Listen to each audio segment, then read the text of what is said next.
We study about, ठीक है, हम लोग क्लासिकल अप्रोच फॉलो करते हैं, थ्योरेटिकल अप्रोच, कि एक्चुअल लाइफ में क्या होता है हम उसको नहीं देखते, लेकिन क्या होना चाहिए या क्या सिचुएशन होगी, अगर ऐसा होगा तो क्या क्या हो सकता है, वो हमने थ्योरेटिकली ऑप्शंस जो निकाले हुए हैं उनको करते हैं। तो हमने कल इसमें किया था एक्सपेरिमेंट, एक वर्ड, फिर ट्रायल्स होते हैं कि ये एक्सपेरिमेंट कितनी बारी कंडक्ट किया गया है, then we talk about outcomes, right, then events होता है, देन फेवरेबल इवेंट्स, ये सब वर्ड्स लिख लो क्योंकि यही सब वर्ड्स बार बार यूज होते हैं, फेवरेबल इवेंट्स, अनफेवरेबल इवेंट्स, ठीक है, events, favourable events, unfavourable events.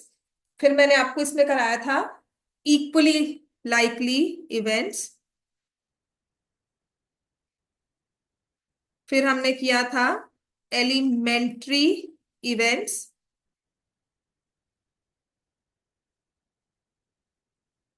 Equally likely elementary events,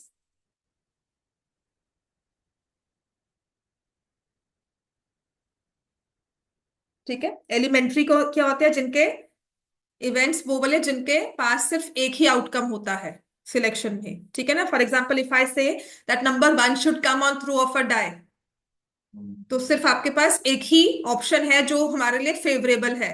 but if I से इवन नंबर शुड कम, तो मेरे पास तीन फेवरेबल है।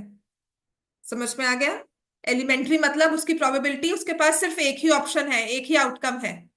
लेकिन अगर मैं किसी नॉन एलिमेंट्री इवेंट की बात करती हूँ, तो उसके पास, जैसे मैंने इवन नंबर निकालने की बात की, तो उसके पास थ्री आउटकम्स है, वो तीन तरह से आ सकता है, तीनों ही डिफरेंट है। टू आएगा तब भी इवन है, फोर आएगा तब भी इवन है, सिक्स आएगा तब भी इवन है, लेकिन तीनों अलग अलग ऑप्शंस है मेरे पास।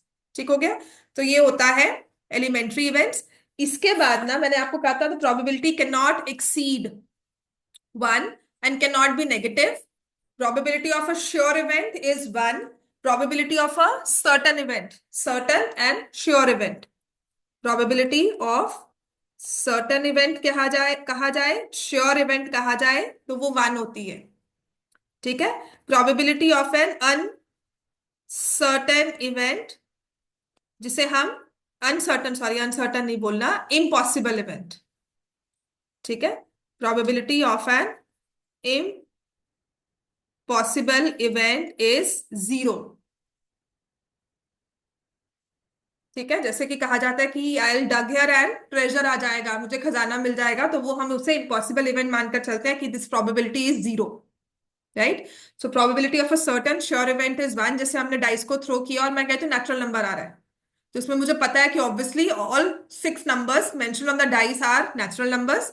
सिर्फ I am going to throw a die और नेचुरल नंबर आए, तो वो बिल्कुल पॉसिबल, वो ही पॉसिबल है, वो तो आएगा ही आएगा।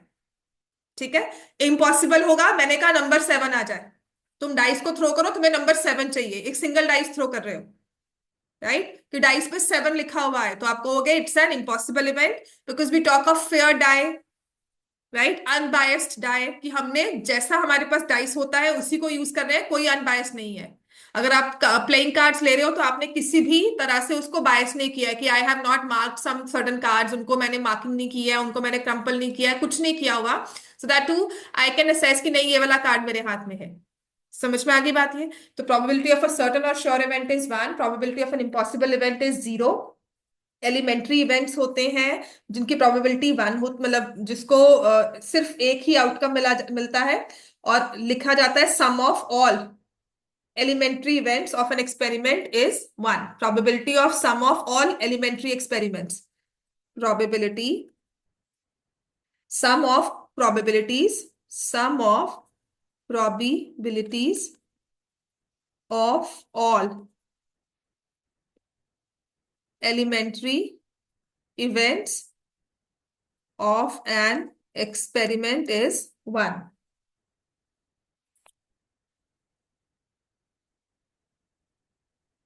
ठीक होगी बात ये। ठीक है। और अब एक नया वर्ड हम पढ़ रहे हैं, ये भी पढ़ लो, जरूरी है, मतलब अभी हम कर रहे हैं, बाद में ना फिर ये सारी टर्म्स जो डेफिनेशन थे वो रह जाती हैं। और इस पे एक क्वेश्चन भी आया था, मैं कल आपको आपके एमसीक्यूज में वो बताऊंगी आपको। ठीक है। एक इवेंट होते हैं कॉम्प्लीमेंट्री इवेंट्स, ठीक है। Complementary events. जैसे ट्रू फॉल्स वाले क्वेश्चन होते हैं, रैंडमली मार्क करना है, मुझे नहीं पता, मुझे कुछ उस टॉपिक के बारे में आइडिया नहीं है, मुझे साइंस में कुछ पूछोगे ना ट्रू और फॉल्स, मुझे कहा गया बस कि आंखें बंद करके एक को सिलेक्ट कर लो, तो आइदर ट्रू और false. So if you ask me true है और मैं कह रही हूं नहीं, तो मतलब मेरा आंसर क्या है? फॉल्स। समझ में आ गया? If I am not selecting true, that means I am selecting false. है ना? आप मुझे बोलोगे ट्रू सिलेक्ट करना है, मैं कहूंगी नहीं सिलेक्ट करना, तो इसका मतलब मैं चॉइस किसको दे रही हूँ? फॉल्स को। मैं वोट किसको दे रही हूँ? फॉल्स। समझ में आ गया? तो कॉम्प्लीमेंट्री इवेंट्स होते हैं या तो ये होगा या ये। ठीक है? कि अगर मैंने ट्रू सिलेक्ट नहीं किया तो फॉल्स है। For example if two players are winning, two players are playing, एक बैडमिंटन मैच है, दो प्लेयर्स हैं, तो एक प्लेयर है ए, उसके जीतने की प्रोबेबिलिटी 0.7 है, तो उसके हारने की प्रोबेबिलिटी कितनी है? 0.3। तो जो दूसरा वाला प्लेयर है उसके जीतने की प्रोबेबिलिटी क्या है? 0.3। समझ में आ गया?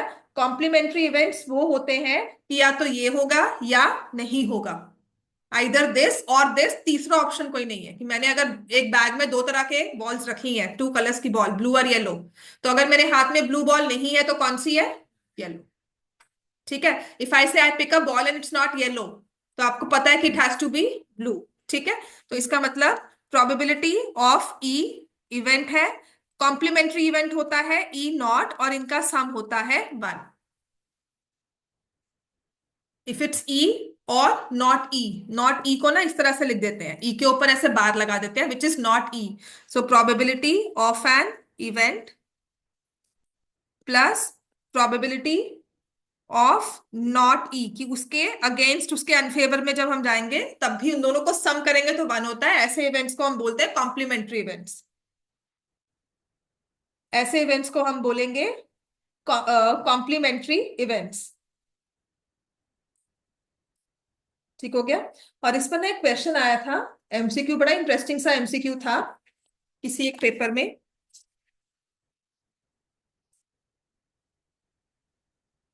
लास्ट ईयर के आपके एमसीक्यू पेपर था, जो लास्ट ईयर का बोर्ड पेपर था, उसमें एक एमसीक्यू था इसी चीज पर, based on this topic, complementary events का ही। क्लियर हो गया? करवाऊं आगे? ठीक है। उसमें लिखा है फॉर एन इवेंट ई, मतलब this question might give you like thoughts, you might read this question and think for like 2 3 5 10 second, सोचोगे उसके बाद आंसर आएगा। एक होता है कि पढ़ा और डायरेक्टली मुझे आंसर पता है। ठीक है? जैसे मैं बताऊंगी अभी ये probability for an event E, if P of E plus P of E not is equal to Q, then value of Q square minus 4 is.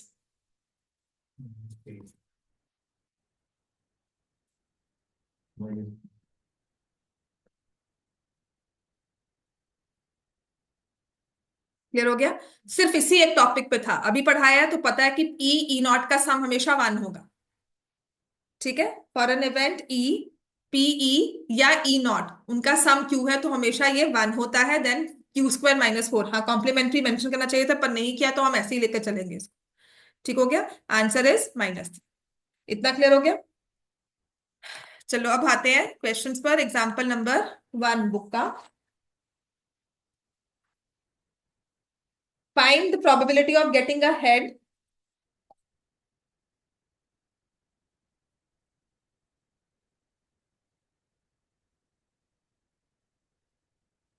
when a coin is tossed once. Also find the probability of getting a tail. So probability of getting a head, तो हम लिखेंगे number of outcomes. ऐसे तो इसका जो एक बार ना अगर 1 मार्क या 2 मार्क्स में क्वेश्चन आता है ना आपको, जैसे तो 3 में आता है, तो हमने पूरा इसका ये फॉर्मूला लिखना है एक बार।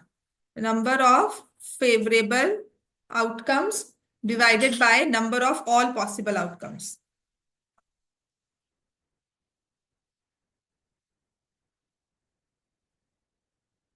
Number of favourable outcomes divided by number of all possible outcomes. तो हेड आए, आंसर विल बी 1/2।